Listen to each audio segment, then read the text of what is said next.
ಗೆಳೆಯರೆ, ನಿಮಗೆ ಗೊತ್ತಾ, ಭಾರತ ದೇಶದಲ್ಲಿ ಈ ಒಂದು ಅದ್ಭುತವಾಗಿರುವ ದೇವಸ್ಥಾನ ಶೇಕಡ 90% ಭಾರತೀಯರಿಗೆ ಗೊತ್ತೇ ಇಲ್ಲ.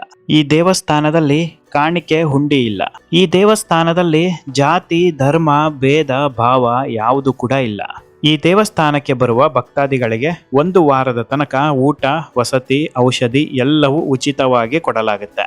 ಗೆಳೆಯರೆ, 1 ರೂಪಾಯಿ ಕೂಡ ಇಲ್ಲದೆ ಖಾಲಿ ಕೈಯಲ್ಲಿ ದೇವಸ್ಥಾನಕ್ಕೆ ಹೋಗಿ ಆರೋಗ್ಯವನ್ನು ತಗೊಂಡು ಬರುವ ಪ್ರಪಂಚದ ಏಕೈಕ ಒಂದು ಅದ್ಭುತ ದೇವಸ್ಥಾನ ಇದು.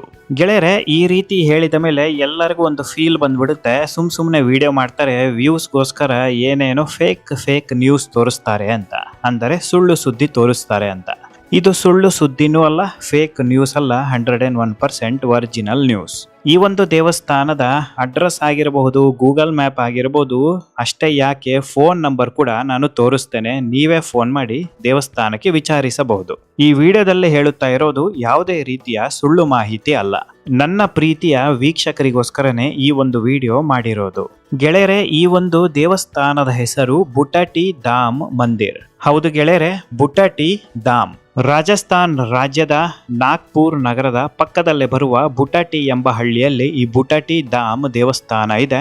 ಈ ದೇವಸ್ಥಾನ ಚಿಕ್ಕ ಪುಟ್ಟ ದೇವಸ್ಥಾನ ಅಲ್ಲ, ತುಂಬಾ ದೊಡ್ಡದಾಗಿದೆ. ಗೆಳೆಯರೆ, ನೀವು ನಂಬ್ತಿರೋ ಬಿಡ್ತಿರೋ, ಈ ದೇವಸ್ಥಾನಕ್ಕೆ ಪ್ರತಿದಿನ USA ಅಲ್ಲಿ ನೆಲೆಸಿರುವ ಭಾರತೀಯರು ಟ್ರೀಟ್ಮೆಂಟ್ಗೆ ಬರ್ತಾರೆ, ಸ್ಪೇನ್ ಅಲ್ಲಿ ನೆಲೆಸಿರುವ ಭಾರತೀಯರು ಬರ್ತಾರೆ, ಜರ್ಮನಿ, ರಷ್ಯಾ, ಆಸ್ಟ್ರೇಲಿಯಾದಿಂದ ಬರ್ತಾರೆ. ಅಷ್ಟೇ ಯಾಕೆ ಕರ್ನಾಟಕ ರಾಜ್ಯದಿಂದಲೂ ಕೂಡ ಈ ದೇವಸ್ಥಾನಕ್ಕೆ ಸಾಕಷ್ಟು ಸಂಖ್ಯೆಯಲ್ಲಿ ಹೋಗ್ತಾರೆ ಭಕ್ತಾದಿಗಳು. ದೇಹದಲ್ಲಿ ಎಂಥದ್ದೇ ಕಾಯಿಲೆ ಇದ್ರೂ ಕೂಡ 101% ಈ ದೇವಸ್ಥಾನಕ್ಕೆ ಭೇಟಿ ಕೊಟ್ಟು 7 ದಿನ ಸೇವೆ ಮಾಡಿದ್ರೆ ವಾಸಿ ಆಗುತ್ತೆ. ಗೆಳೆಯರೆ, ಈ ದೇವಸ್ಥಾನದ ಅಡ್ರೆಸ್ ಆಗಿರಬಹುದು, ಗೂಗಲ್ ಮ್ಯಾಪ್ ಆಗಿರಬಹುದು, ಅಷ್ಟೇ ಅಲ್ಲ, ಈ ದೇವಸ್ಥಾನದ ಮೊಬೈಲ್ ಸಂಖ್ಯೆ ಕೂಡ ನಾನು ಡಿಸ್ಕ್ರಿಪ್ಷನ್ ಬಾಕ್ಸ್ ನಲ್ಲಿ ಹಾಕಿರ್ತೇನೆ. ದಯವಿಟ್ಟು ಒಂದು ಸಲ ಚೆಕ್ ಮಾಡಿ. ನೀವೇನಾದರೂ ಈ ದೇವಸ್ಥಾನಕ್ಕೆ ಹೋಗಬೇಕಂದ್ರೆ ನಿಮಗೆ ಈ ಒಂದು ಮಾಹಿತಿ ಉಪಯೋಗಕ್ಕೆ ಬರುತ್ತೆ. ಈ ದೇವಸ್ಥಾನ ಏನು, ಈ ದೇವಸ್ಥಾನದಲ್ಲಿ ಮಾಡಬೇಕಾದ ಸೇವೆ ಏನು, ಈ ದೇವಸ್ಥಾನದಲ್ಲಿ 7 ದಿನಗಳ ತನಕ ಯಾಕೆ ಉಚಿತ ಆಹಾರ ವಸತಿ ಎಲ್ಲ ಕೊಡ್ತಾರೆ, ಬನ್ನಿ ಹಾಗಾದ್ರೆ ಈ ದೇವಸ್ಥಾನಕ್ಕೆ ಹೋಗೋಣ, ಸಂಪೂರ್ಣವಾದ ಮಾಹಿತಿ ತಿಳಿಯೋಣ. ಗೆಳೆಯರೆ, ಈ ದೇವಸ್ಥಾನಕ್ಕೆ ಬರುವ 10ರಲ್ಲಿ 5ರಿಂದ 6 ಭಕ್ತರು ಪ್ಯಾರಾಲಿಸಿಸ್ ಸ್ಟ್ರೋಕ್ ಆಗಿರುವವರೇ ಬರ್ತಾರೆ. ಗೆಳೆಯರೆ, ನೀವು ಈ ದೇವಸ್ಥಾನಕ್ಕೆ ಹೋದ್ರೆ ಪ್ಯಾರಾಲಿಸಿಸ್ ಸ್ಟ್ರೋಕ್ ಆಗಿರುವವರು 7 ದಿನ ಸೇವೆ ಮಾಡಿ ನಂತರ ಗುಣಮುಖ ಆಗಿ ಸಾಧಾರಣ ಮನುಷ್ಯ ಆಗಿ ಹೊರಗಡೆ ಹೋಗ್ತಾ ಇರುವ ದೃಶ್ಯಗಳು ಕಂಡು ಬರುತ್ತೆ. ಗೆಳೆಯರೆ, ಈಗ ನೀವು ಲೆಕ್ಕ ಹಾಕಬಹುದು ಈ ದೇವಸ್ಥಾನ ಎಷ್ಟು ಪವರ್ಫುಲ್ ಅಂತ. ಮೂಳೆಗಳ ಸಮಸ್ಯೆ ಇರುವವರು ಈ ದೇವಸ್ಥಾನಕ್ಕೆ ಬರ್ತಾರೆ, ಕ್ಯಾನ್ಸರ್ ಪೇಷಂಟ್ಸ್ಗಳು ಈ ದೇವಸ್ಥಾನಕ್ಕೆ ಬರ್ತಾರೆ, ಸಾಕಷ್ಟು ಆರೋಗ್ಯದ ಸಮಸ್ಯೆ ಇರುವವರು ಕೂಡ ಈ ದೇವಸ್ಥಾನಕ್ಕೆ ತಪ್ಪದೆ ಭೇಟಿ ಕೊಡ್ತಾರೆ. ಈ ದೇವಸ್ಥಾನಕ್ಕೆ ಬರುವ ಭಕ್ತಾದಿಗಳು ಮತ್ತು ಅವರ ಸಹಚರರು ಯಾರೇ ಇದ್ರೂ ದೇವಸ್ಥಾನಕ್ಕೆ ಬಂದ ತಕ್ಷಣ ರಿಜಿಸ್ಟ್ರೇಷನ್ ಮಾಡಿಸಿಕೊಳ್ಳಬೇಕು. ರಿಜಿಸ್ಟ್ರೇಷನ್ ಕೂಡ ಸಂಪೂರ್ಣವಾಗಿ ಉಚಿತ. ಹೆಸರು ಮತ್ತು ಆರೋಗ್ಯದ ಸಮಸ್ಯೆ ಏನಿದೆ ಅಂತ ರಿಜಿಸ್ಟ್ರೇಷನ್ ಅಲ್ಲಿ ಫಿಲಪ್ ಮಾಡಬೇಕು. ನಂತರ ದೇವಸ್ಥಾನದ ವತಿಯಿಂದ ಉಳಿದುಕೊಳ್ಳಲು ವ್ಯವಸ್ಥೆ ಮಾಡಲಾಗುತ್ತೆ.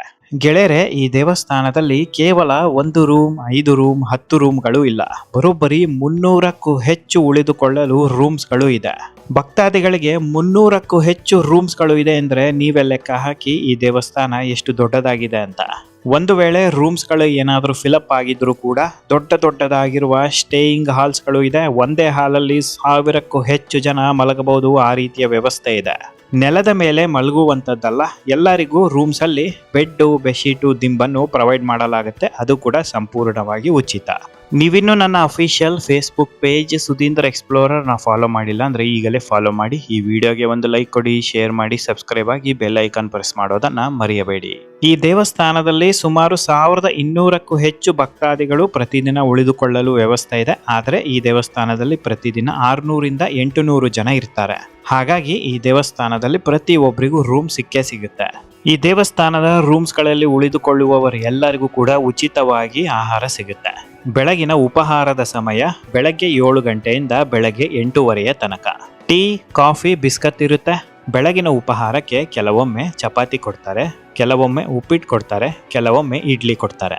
ಮಧ್ಯಾಹ್ನದ ಊಟಕ್ಕೆ ಯಾವುದಾದ್ರೂ ರೊಟ್ಟಿ ಕೊಡ್ತಾರೆ. ಗೋಧಿ ರೊಟ್ಟಿ ಆಗಿರಬಹುದು, ಜೋಳದ ರೊಟ್ಟಿ ಆಗಿರಬಹುದು. ರೊಟ್ಟಿಯ ಜೊತೆ ಒಂದು ಪಲ್ಯ, ನಂತರ ಅನ್ನ, ಸಾಂಬಾರ್, ಮೊಸರನ್ನ ಅಥವಾ ಮಜ್ಜಿಗೆ, ನಂತರ ಕೊನೆಯಲ್ಲಿ ಒಂದು ಸಿಹಿ ಪಾಯಸ. ಸಂಜೆ ಟೀ, ಬಿಸ್ಕತ್, ಕಾಫಿ ಇರುತ್ತೆ. ಮತ್ತೆ ರಾತ್ರಿ ಮಧ್ಯಾಹ್ನದ ಊಟ ಹೇಗಿರುತ್ತೋ ಅದೇ ರೀತಿ ಕೊಡ್ತಾರೆ. ಗೆಳೆಯರೆ, ತಿಂಡಿಗಾಗಿರಬಹುದು, ಊಟಕ್ಕಾಗಿರಬಹುದು, ರಾತ್ರಿ ಊಟಕ್ಕಾಗಿರಬಹುದು, ಯಾವುದಕ್ಕೂ ಕೂಡ ಲಿಮಿಟ್ ಅನ್ನೋದು ಇಲ್ಲ. ಯಾರು ಎಷ್ಟು ಬೇಕಾದ್ರೂ ಹೊಟ್ಟೆ ತುಂಬಾ ಖುಷಿಯಿಂದ ತಿನ್ನಬಹುದು. ವಿಡಿಯೋ ನೋಡುತ್ತಿರುವ ನೀವೆಲ್ಲರೂ ಕೇಳುತ್ತಿರುವ ಒಂದು ಪ್ರಶ್ನೆ ಏನಪ್ಪಾ ಅಂತಂದ್ರೆ, ಈ ದೇವಸ್ಥಾನದಲ್ಲಿ ನೆಲೆಸಿರುವ ದೇವರು ಯಾವುದು ಹೇಳಪ್ಪ ಅಂತ. ಈ ದೇವಸ್ಥಾನಕ್ಕೆ ಹೋಗಿ ಮಾಡಬೇಕಾಗಿರುವ ಸೇವೆಯ ವಿಚಾರದ ಬಗ್ಗೆನೂ ಹೇಳಿಬಿಡ್ತೀನಿ, ನಂತರ ದೇವರ ಬಗ್ಗೆ ಹೇಳುತ್ತೇನೆ. ದೇವಸ್ಥಾನಕ್ಕೆ ಬರುವ ಭಕ್ತಾದಿಗಳು ಧ್ಯಾನ ಮಾಡಬೇಕು. ಸುಮಾರು ಅರ್ಧ ಅಥವಾ 1 ಗಂಟೆಯ ತನಕ ದೇವರ ಸ್ಮರಣೆ ಮಾಡುತ್ತಾ ಧ್ಯಾನ ಮಾಡಬೇಕು. ನಂತರ ದೇವಸ್ಥಾನವನ್ನು 2 ಸುತ್ತು ಸುತ್ತಬೇಕು. ನಂತರ ಮತ್ತೆ ಅರ್ಧ ಗಂಟೆಯಿಂದ 1 ಗಂಟೆಯ ತನಕ ಧ್ಯಾನ ಮಾಡಬೇಕು. ಮಧ್ಯಾಹ್ನದ ಊಟ ಆದ ನಂತರ ಮತ್ತೆ 2 ಸುತ್ತು ಸುತ್ತಬೇಕು, ಧ್ಯಾನ ಮಾಡಬೇಕು. ಮತ್ತೆ ರಾತ್ರಿ 3 ಸುತ್ತು ಸುತ್ತಬೇಕು, ಧ್ಯಾನ ಮಾಡಿ ಮಲಗಬೇಕು. ಇದೇ ರೀತಿ 1 ವಾರದ ತನಕ ನಿರಂತರವಾಗಿ ಸೇವೆಯನ್ನು ಮಾಡಬೇಕು. 1 ದಿನಕ್ಕೆ 7 ಸುತ್ತು ಮತ್ತು ಧ್ಯಾನ. 1 ವಾರಕ್ಕೆ 49 ಸುತ್ತಾಗಿರಬೇಕು. ಒಂದೇ ಒಂದು ಪ್ರದಕ್ಷಿಣೆ ಕೂಡ ಕಮ್ಮಿ ಹಾಕಬಾರದು, ಜಾಸ್ತಿ ಕೂಡ ಹಾಕಬಾರದು. 49 ಸುತ್ತು ಅಥವಾ ಪ್ರದಕ್ಷಿಣೆ ಹಾಕಿದ ಮೇಲೆ ಯಾವುದೇ ಕಾಯಿಲೆ ಇದ್ರೂ ತಕ್ಷಣ ಗುಣಮುಖ ಆಗುತ್ತಾ ಬರುತ್ತೆ. ಇದು ಲಕ್ಷಾಂತರ ಭಕ್ತರು ಕಣ್ಣಾರೆ ನೋಡುತ್ತಿರುವ ಪವಾಡ. ಗೆಳೆಯರೇ, ಈಗ ನೀವು ಸೇವೆ ಬಗ್ಗೆ ಇನ್ಫಾರ್ಮೇಶನ್ ಅನ್ನು ತಿಳ್ಕೊಂಡ್ರಿ. ದೇವಸ್ಥಾನದಲ್ಲಿ ನೆಲೆಸಿರುವ ದೇವರು ಯಾರು ಅಂತ ನೀವು ಕೇಳುವ ಪ್ರಶ್ನೆಗೆ ಉತ್ತರ ಚತುರ್ದಾಸ್ ಮಹಾರಾಜ್ ಗುರು. ಗೆಳೆಯರೆ, ಗುರು ಶ್ರೀ ರಾಘವೇಂದ್ರ ಸ್ವಾಮಿಗಳು ಹೇಗಿದ್ದಾರೋ ಅದೇ ರೀತಿ ಚತುರ್ದಾಸ್ ಮಹಾರಾಜ್ ಗುರು. ಭೂಮಿ ಮೇಲೆ ನಡೆದಾಡುತ್ತಿದ್ದ ದೇವರು ಅಂತ ಇವರನ್ನು ಕರೀತಾರೆ. ದೇವಸ್ಥಾನದಲ್ಲಿ ನೆಲೆಸಿರುವ ಚತುರ್ದಾಸ್ ಮಹಾರಾಜ್ ಗುರುಗಳು ಭಕ್ತಾದಿಗಳಿಗೆ ಯಾವುದೇ ರೀತಿಯ ಕಾಯಿಲೆ ಇದ್ರೂ ಕೂಡ ಅದನ್ನು ಗುಣಪಡಿಸ್ತಾರೆ. ಸುಮಾರು 400 ವರ್ಷಗಳ ಹಿಂದೆ ಲೋಕ ಕಲ್ಯಾಣಕ್ಕೋಸ್ಕರ ಜೀವಂತ ಸಮಾಧಿ ಆಗ್ತಾರೆ. ದೇವರನ್ನೇ ನಂಬದ ಈ ಬ್ರಿಟಿಷರು ಆಗಿನ ಸಮಯದಲ್ಲಿ ಇವರ ಕಾಲಿಗೆ ಬಿದ್ದು ಆಶೀರ್ವಾದ ತಗೊಂಡಿದ್ರಂತೆ. ಚತುರ್ದಾಸ್ ಜಿ ಮಹಾರಾಜ್ ಅವರು ಎಲ್ಲಿ ಹುಟ್ಟಿದ್ರು, ಬುಟಟಿ ಧಾಮ್ ಹಳ್ಳಿಗೆ ಹೇಗೆ ಬಂದ್ರು, ಯಾವುದೇ ರೀತಿಯ ಮಾಹಿತಿ ಇದುವರೆಗೂ ಸಿಕ್ಕಿಲ್ಲ. ಎಂಥದ್ದೇ ಕಾಯಿಲೆ ಇದ್ರೂ ಚತುರ್ದಾಸ್ ಜಿ ಮಹಾರಾಜ್ ಅವರು ಗುಣಪಡಿಸ್ತಾ ಇದ್ರಂತೆ. ಚತುರ್ದಾಸ್ ಜಿ ಅವರು ಯಾವಾಗಲೂ ಒಂದು ಮರದ ಕೆಳಗಡೆ ಕುತ್ಕೊಂತಾ ಇದ್ರಂತೆ. ಗುರುಗಳ ಹತ್ತಿರ ಬರುವ ಭಕ್ತಾದಿಗಳಿಗೆ ಗುರುಗಳು ಏನ್ ಹೇಳುತ್ತಾ ಇದ್ರು ಅಂತಂದ್ರೆ, ಮರವನ್ನು 7 ದಿನಗಳ ತನಕ ಸುತ್ತಿ 49 ಸುತ್ತಾಗಬೇಕು, ನಂತರ ನಿಮ್ಮ ಸಮಸ್ಯೆಗಳು ಪರಿಹಾರ ಆಗುತ್ತೆ ಅಂತ. ಭಕ್ತಾದಿಗಳು ಮರವನ್ನು 7 ದಿನಗಳ ತನಕ 49 ಸುತ್ತು ಸುತ್ತುತ್ತಿದ್ರಂತೆ. ಆರೋಗ್ಯದಲ್ಲಿ ಯಾವುದೇ ಸಮಸ್ಯೆ ಇದ್ರೂ ಗುಣಮುಖ ಆಗುತ್ತಿತ್ತಂತೆ. ಒಂದು ಸಲ ಏನಾಗುತ್ತಪ್ಪ ಅಂತಂದ್ರೆ, ಚತುರ್ದಾಸ್ ಜಿ ಮಹಾರಾಜ್ ಅವರು ಮರದ ಕೆಳಗಡೆ ಕುಂತಿರಲ್ಲ, ಬೇರೆ ಕಡೆ ಹೋಗಿದ್ರಂತೆ. ಪ್ರತಿಯೊಬ್ಬರು 1 ವಾರದ ತನಕ ಮರವನ್ನು ಸುತ್ತುತ್ತಾರೆ, 49 ಸುತ್ತಾಗುತ್ತೆ. ಆದ್ರೂ ಕೂಡ ಆರೋಗ್ಯದಲ್ಲಿ ಯಾವುದೇ ರೀತಿ ಬದಲಾವಣೆ ಆಗೋದಿಲ್ಲ. ಆರೋಗ್ಯ ಇನ್ನೂ ಹದಗೆಡಲು ಶುರು ಆಗುತ್ತಂತೆ.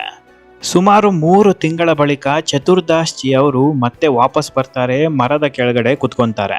ಮತ್ತೆ ಭಕ್ತಾದಿಗಳು 49 ಸುತ್ತು ಸುತ್ತುತ್ತಾರೆ, ಆರೋಗ್ಯದಲ್ಲಿ ಗುಣಮುಖ ಆಗುತ್ತೆ. ನಂತರ ಭಕ್ತಾದಿಗಳಿಗೆ ಒಂದು ಸತ್ಯ ಗೊತ್ತಾಗುತ್ತೆ, ಕಾಯಿಲೆ ಗುಣಪಡಿಸ್ತಾ ಇರೋದು ಮರ ಅಲ್ಲ, ಚತುರ್ದಾಸ್ ಜಿ ಮಹಾರಾಜ್ ಗುರುಗಳು ಅಂತ. ಚತುರ್ದಾಸ್ ಜಿ ಮಹಾರಾಜ್ ಗುರುಗಳು ತಮ್ಮ ಜೀವಿತ ಅವಧಿಯಲ್ಲಿ ಮಾತನಾಡಿದ್ದು ಕೇವಲ ಒಂದೇ ಒಂದು ಪದ ಅಂತೆ, ನಾನು ಯಾವಾಗ್ಲೂ ನಿಮ್ಮ ಜೊತೆ ಇದ್ದೇ ಇರ್ತೀನಿ, 49 ಸುತ್ತನ್ನು ಸುತ್ತಿ ಎಲ್ಲವೂ ಸರಿ ಹೋಗುತ್ತೆ ಅಂತ ಹೇಳಿದ್ರಂತೆ. ಜೀವಂತ ಸಮಾಧಿ ಆಗುವ ತನಕನೂ ಯಾರ ಹತ್ರನೂ ಮಾತನಾಡಿಲ್ಲಂತೆ. ಲಕ್ಷಾಂತರ ಭಕ್ತಾದಿಗಳ ಕಾಯಿಲೆಯನ್ನು ಗುಣಪಡಿಸಿದ ದೇವತಾ ಮನುಷ್ಯ ಅಂತಾನೆ ಫೇಮಸ್ ಆದವರು. ಅಂದಿನಿಂದ ಇವತ್ತಿನ ತನಕನೂ 49 ಸುತ್ತು ಸುತ್ತುವ ಒಂದು ಪದ್ಧತಿ ಹಾಗೆ ನಡೆದುಕೊಂಡು ಸಾಗುತ್ತಾ ಇದೆ.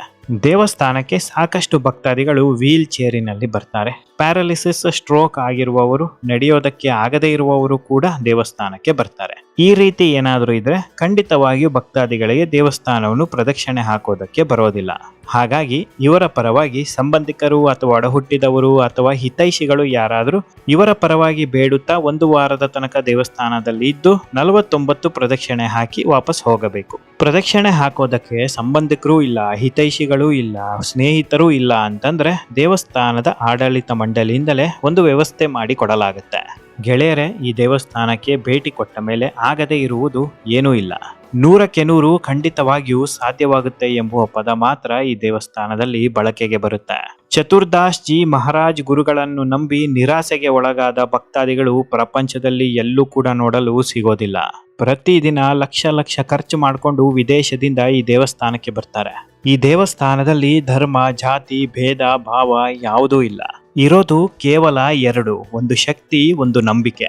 ಗೆಳೆಯರೆ, ಬುಟಾಟಿ ಧಾಮಿನ ಸಂಪೂರ್ಣವಾಗಿರುವ ಒಂದು ವಿಳಾಸ ಡಿಸ್ಕ್ರಿಪ್ಷನ್ ಬಾಕ್ಸ್ ಅಲ್ಲಿ ಇರುತ್ತೆ, ದಯವಿಟ್ಟು ಒಂದು ಸಲ ಚೆಕ್ ಮಾಡಿ. ನಿಮ್ಮಲ್ಲಿ ನನ್ನದೊಂದು ವಿನಂತಿ ಏನಪ್ಪಾ ಅಂತಂದ್ರೆ, ಈ ವಿಡಿಯೋನ ಅತಿ ಹೆಚ್ಚು ಶೇರ್ ಮಾಡಿ, ಅವರಿಗೂ ಕೂಡ ಸಹಾಯ ಮಾಡಿದ ಹಾಗೆ ಆಗುತ್ತೆ. ನೀವಿನ್ನು ನನ್ನ official Facebook page Sudhindra explorer ನ ಫಾಲೋ ಮಾಡಿಲ್ಲ ಅಂದ್ರೆ ಈಗಲೇ ಫಾಲೋ ಮಾಡಿ. Facebook page link description box ಅಲ್ಲಿ ಇರುತ್ತೆ, ಒಂದು ಸಲ ಚೆಕ್ ಮಾಡಿ. ನಿಮ್ಮ ಅಮೂಲ್ಯವಾದ ಸಮಯವನ್ನು ಖರ್ಚು ಮಾಡಿ ನನ್ನ ವಿಡಿಯೋ ನೋಡಿದ್ದಕ್ಕಾಗಿ ನಿಮಗೆಲ್ಲರಿಗೂ ನನ್ನ ಹೃದಯಪೂರ್ವಕ ಧನ್ಯವಾದಗಳು.